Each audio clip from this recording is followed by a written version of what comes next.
Hi there, today we're making strawberry rhubarb jam. But what I really want to focus on in this video is for you to be able to make your own jams and jellies at home, but use a whole lot less sugar or an alternative sugar. Today, I'm going with maple syrup. Now, when you make jams and jellies, whether it's small batch or large batch, you need a lot of sugar. The sugar reacts with the natural pectin in the fruit, and a long cooking time is what makes it thick. Even if you go buy a box of, say, Sure Gel, you still have to have a lot of sugar because that pectin reacts with the sugar that you're going to add to thicken it. But with Pomonas, which is what I love and what I use, you can do alternative sugars. This is really the only way that you can do an alternative sugar if you want to make jams and jellies. Now, what makes it different is calcium. So what we're going to make here is some calcium water. Now I have a half a cup of filtered water, and in your thing you get this little packet with calcium powder, and I'm going to do 2 teaspoons of my calcium powder. Now this calcium water, this is what reacts with the pectin to get thickness for you. So you don't need all of the sugar. Now this calcium water, this is a lot. This is going to make you a lot of batches. This is just not this one batch. And this calcium water can live in your refrigerator for up to a year. So make it, put it in the refrigerator, and then it's ready for you when you go to make your jams and jellies. They have a lot of different recipes for all kinds of things. Even if you want to take like grape juice, you can do any kind of juice and make grape jam, grape juice, grape jelly. That was my jam growing up, was grape jelly. And then we have our pectin part, which we're going to set aside because that's going to come in later.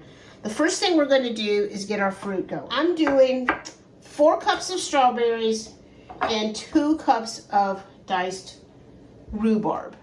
Now I like to go ahead and dice my fruit really small and just kind of help it along.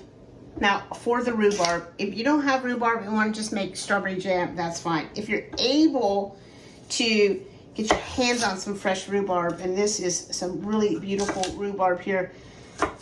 It is tart, and which I kind of think these strawberries that I got are super sweet. It's good, but it's tart. So this is going to add a nice balance. Rhubarb is actually from China, and when it was introduced to England, they kind of fell in love with it. And a lot of the reasons is because it became known as the pie plant, because it was one of the very first things to pop up in the spring that they could start making pies with. And then in the 1700s, Benjamin Franklin was the first to bring rhubarb seeds to the country. Now I am going to use my Dutch oven here because I want a really heavy bottom. We're going to bring this to a really serious boil. So I want something that's heavy bottom. So if you don't have a cast iron, just the heaviest bottom pot that you have. Put my strawberries, I'm going to put my rhubarb, and then we're going to do 2 teaspoons of fresh lemon.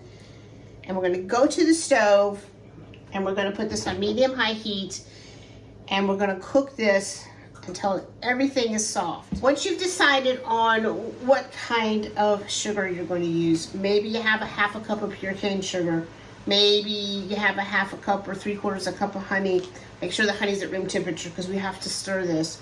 You could also use coconut sugar here, and again today I'm using maple syrup. Now I do think I would only do a half a cup without the rhubarb because I think that rhubarb is going to be a little on the bitter side. I'm going to do 3/4 a cup. You get to pick however much you want. And you can add some later. If you started with a half a cup and you thought, oh, it's not quite sweet enough, you can come back and add a little later. I got to put my old lady glasses on. I just thought, so I only have a half a cup here. We'll start with a half a cup, see if I need to add any. I know I have more maple syrup. I just thought that maple with the rhubarb and strawberry would be really good. Now this is important with whatever kind of sugar that you use. going to mix our pectin in here. I'm going to do 3 teaspoons of my pectin. And you want to make sure it's well mixed in. Even if it's cane sugar, mix it up really well. And that's going to help prevent it from clumping. So we're going to give that a nice stir and make sure it's mixed in really well. You can see that everything's releasing its moisture and getting soft. I'm going to use my potato masher and mash, mash, mash. Now I still feel resistance for that rhubarb, so we're not quite there yet, but we're going to keep an eye on it, keep it cooking. So now that everything is soft and mashed down, we're going to add our calcium water. Give it a shake, and we're going to put 2 teaspoons of calcium water in here. And when we want to bring this to a boil that you can't stir down.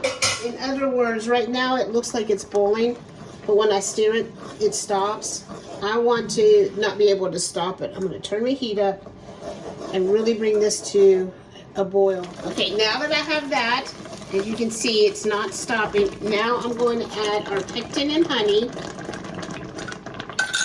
And then we're going to stir this for 2 minutes. Let this cook and boil for 2 minutes. Yes, perfect. Perfect amount of maple syrup. Oh yeah, that's really good. A little bit of tartness. Turn that heat down. I don't need it bubbling everywhere. So I have a perfect 4 pints here. I am going to go through and just make sure there's no air bubbles. 1/2 inch of headspace, and then I have my flats that I washed. On we go. I'm going to put the rings on just finger tight. So into our water here, make sure there's 1 to 2 inches of water above it. I'm going to pop the lid on, and as soon as it comes to a boil, set the timer for 15 minutes. But you don't need a lot of special equipment. All you need is a pot big enough with a lid on it and some kind of rack. In here I just have just a rack like this, just so your jars aren't touching the bottom of the pot. Now you're going to want to set these on a towel. Did you hear that pop? Popping is a good thing.